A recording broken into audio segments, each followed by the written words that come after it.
What's up, ladies and gentlemen? Welcome back to Talking Thrones. Unfortunately, Season 7 has now ended and we are going to have another long wait until Season 8 begins. I know some of you have been asking me what I'm going to do with my channel during the off-season, so for those of you that do not know, I will continue making videos all year. Even though the season is over, I will still release several videos each week, so I'm hoping all of you new subscribers will stick around during this long night as we head into the off-season. In this video, I want to go over a few things that are still unresolved as of right now that we should see take place in Season 8. This isn't necessarily a prediction video, this is more like a preview video. Also, I know there are a lot of Season 8 leaks floating around out there already, but do not believe those leaks, they are 100% bullshit.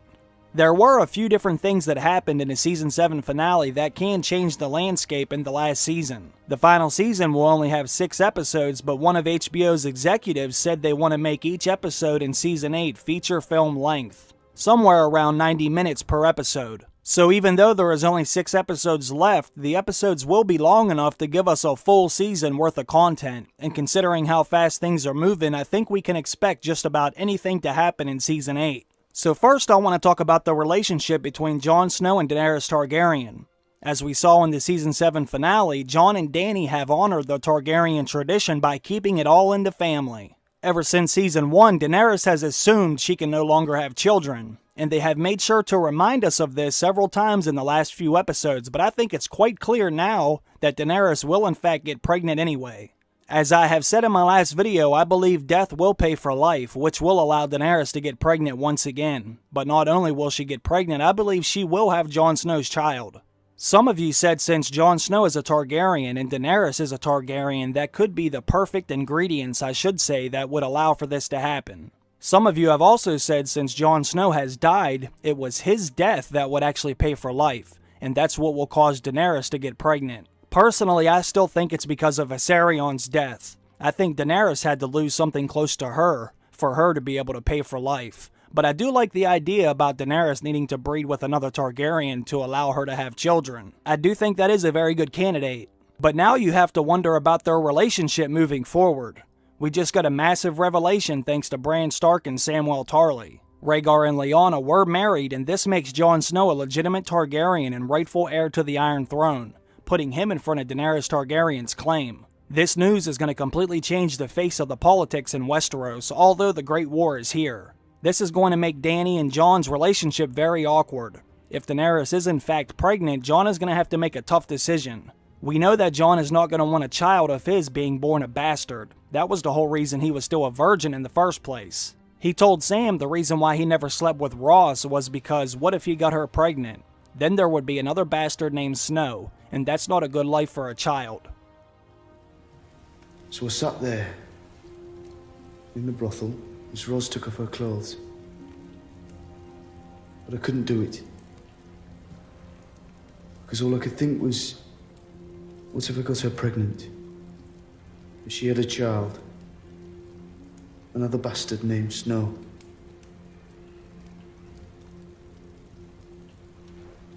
It's not a good life for a child. Knowing how Jon felt about this, he will want to marry Daenerys if he knows she is pregnant with his child. But can you imagine how the North, and possibly even Sansa, would feel about all of this happening at once? As of right now, no one else knows the truth about Jon Snow's parents and his claim for the Iron Throne except for Bran, Sam, and Howland Reed. We have seen the North ready to revolt against Jon now that he has left them to go south and greet with a Targaryen. But we have also seen how the show is changing as it heads towards its endgame. Almost all the characters are learning to accept others no matter their differences and their past conflicts. Now that the Great War is here, all of that has to be put to the side in order for everyone to come together and defeat the Night King. This is something that's going to have to continue happening if everybody wants to survive. Now that the Night King is coming south, I'm not so sure if the Northerners are going to even have time to question Jon Snow or Daenerys. I also think once they learn what Daenerys has sacrificed to help them, they will be more understanding and willing to work together. They really don't have a choice. They're going to have to accept Daenerys for who she is, and Jon Snow for who he is when this big revelation comes out and becomes public knowledge. I could see some of the Northerners being upset and angry and leaving, but they will not survive the winter if they choose to do that. The first thing we will see is the Night King completely destroying the Night's Watch. Then I believe he will head to Winterfell, and that's where we will see a huge war as everyone tries to defend it. Like I have said before, I think the Night's Watch will no longer have a purpose after the Great War is over. With the wall being destroyed and everything that was north of the wall now being south already, there will be no reason to have a Night's Watch anymore if the Night King and the Army of the Dead get defeated. There will be nothing left north of the wall that they will need to protect the realm from. As of right now, Cersei is the only one not willing to play ball, even though she knows the threat is real. She was given a demonstration with the One White, but she still doesn't understand how serious this threat actually is. This is going to severely complicate things for Jon and Daenerys, not only because they will not have the Lannister troops helping them, but Cersei now has reinforcements on the way from Essos, so Jon and Daenerys could potentially be facing an army on two different fronts. Jaime has finally woke up and realized he can no longer stand by Cersei's side and support her madness. Jaime's decision to leave is also very interesting because you have to wonder where he is going to be going. Winter is now reaching King's Landing, so I can only imagine how harsh the weather is going to be going as he heads north. But how will Jaime get greeted when he arrives? We know that Jon and Daenerys was willing to put aside their differences to fight together with the Lannisters, but Jon has no idea that it was actually Jaime who pushed Bran out of the tower window at Winterfell. Bran did have a mashup version of Visions a few seasons ago, and one of those visions was him falling out of the tower, but he still didn't see who pushed him.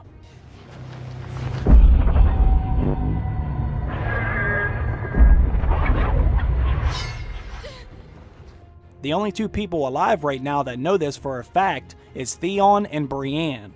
Lady Catelyn was telling people that the Lannisters were responsible for this, but all of those people are now dead. But Brienne knows, and she is in the north. But I don't see Brienne ever snitching on Jaime. I think she still loves Jaime too much to see him be put in a position of possibly being executed for crippling Bran. So I want to ask all of you this. Everybody that is watching and listening to this right now, leave a comment down below and let me know what you think will happen with Jaime when and if he makes it to Winterfell. What will happen if Bran Stark reveals the truth about Jaime pushing him out of the window? Let me know what you think about that down below. Another interesting thing to note about Jaime heading north is now we are going to have all the Valyrian steel in one general place. And this was something I had talked about before too. This isn't a coincidence. Now that the Great War is here, we're going to need all the Valyrian steel in this war being put to use. All of the Valyrian steel swords in this show are now right where they belong. Jaime also knows those swords were made from Ned Stark's sword Ice, so I'm hoping after the fighting has ended, he could do the right thing and leave that sword with the Starks. That's assuming he's still alive after the war. But I'm not so sure Jaime's going to survive this war. He's not really capable of defending himself anymore. The only reason why he has survived this long is out of pure luck in his Valyrian steel plot armor. This also puts Jaime in position of fulfilling a prediction I made several months ago. Now that Jaime is going north, he could end up sacrificing himself for one of the Starks in order to complete his own redemption arc. If Jaime has to die, that would be a great way for him to go, by putting himself on the line for someone else. Someone that he had wronged in the past, but we will see. The stage is also being set for another redemption arc to be completed in Season 8. And this is another prediction I have made ever since spoiler photos came out showing Yara Greyjoy being a prisoner of Euron Greyjoy. Theon will take his small rescue team and attempt to save Yara, just like Yara tried to save Theon back when Ramsay had him as his captive. But I have a feeling Theon will be a little bit more successful. I know some of you completely disagree with me about this, but I believe Theon will complete his arc by putting his own life on the line while attempting to set Yara free, and in the process he will go head to head with his uncle Euron. Theon may die trying, and I can easily see that happening, but if he does, he will die doing something heroic for his sister, who he abandoned back in episode 2. There is only one season left, which means every single character's arc will come to a close. Whether you believe it or not, this is Theon's arc, just like I believe Jaime's arc will be for one of the Starks. This story began with Jaime pushing a Stark out of the window, and I think his story may end by saving one of the Starks, and that person most likely being Bran Stark in some way. But keep in mind, I know nothing. It's going to be interesting to see what all they are able to fit into this story during Season 8 with only 6 episodes left. I truly am hoping they do make each episode around 90 plus minutes like they said they wanted to do. There is still a lot of story left to be told, and even with all of its flaws, I am still very excited to see how things turn out in the end. So comment down below and let me know what are some of your initial predictions after seeing the Season 7 finale. What are some of the things that you can see happening when the final season begins? I'm curious to hear all of your thoughts. I am going to begin on my Season 7 finale breakdown video now, and I should have that ready to upload sometime tomorrow, so I hope to see all of you back for that one. And like I said earlier in this video, even though the season is over, I will continue to make videos all year, so don't go anywhere just yet. I want to thank you all for watching tonight's video. I really do hope you enjoyed it, and I also want to thank my Patreon supporters. Your generosity never goes unnoticed. I hope you all have a great night. Bye.